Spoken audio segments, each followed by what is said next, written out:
Emmanuel Cheyi Adebayor. Je lis beaucoup d'informations sur la toile et je vois certains Togolais qui se plaisent à dire qu'ils ne se respectent pas, qu'ils montent dans des lives des enfants sur Internet. Quelqu'un a galéré dans sa vie, s'est battu pour devenir quelqu'un dans sa vie. Et puis il est à la retraite. Donc, qu'il ne vive pas sa vie comme il entend, de vivre sa vie comme vous voulez.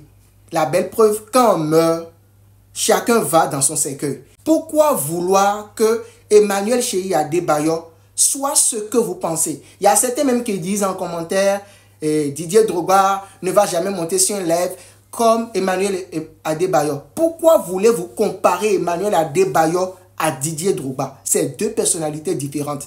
Emmanuel Adebayor, lorsque je prends du recul et je l'analyse un peu, ses faits et gestes, j'ai remarqué que c'est quelqu'un qui est né dans la galère, qui a grandi dans la galère, mais qui s'est battu pour sortir de la galère. Après avoir sorti de la galère, il ne veut pas se déconnecter des gens du bas peuple. Il veut continuer par vivre cette réalité, parce que cette réalité fait son bonheur. Il aurait pu se déconnecter du Togo, aller loger à Londres ou aux States et vivre définitivement là-bas et venir quelques rares fois en vacances au Togo. Mais il a décidé de rester au pays. Il a lancé une fondation qui aide certains Togolais entrepreneurs. D'ailleurs, il ne peut pas aider tout le monde, même s'il a la volonté. Et dans le fond, il ne doit rien à personne. S'il le fait, c'est parce qu'il a l'amour du pays. Et du coup, parce qu'il monte sur des lives pour discuter avec des jeunes, on pense qu'on peut lui manquer de respect. C'est aller très vite en besogne. C'est une personnalité très respectée et très respectable à l'international. N'importe qui n'est pas nommé ambassadeur de la FIFA. Ce tonton mérite d'être respecté. Et on n'a pas à lui dicter comment il doit se comporter. C'est lui qui a souffert. C'est lui qui a cherché son argent. Qu'on dise, non, on le voit trop dans les petits coins. Hey, chacun a sa vie.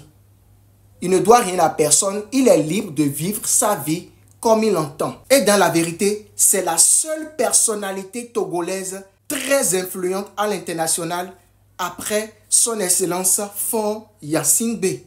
Alors pourquoi lui manquer de respect?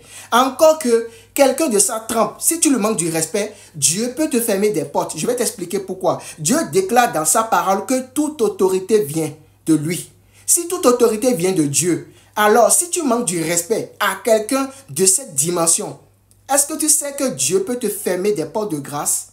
Parce que pour aller loin, il faut respecter les aînés. C'est les lois de la nature.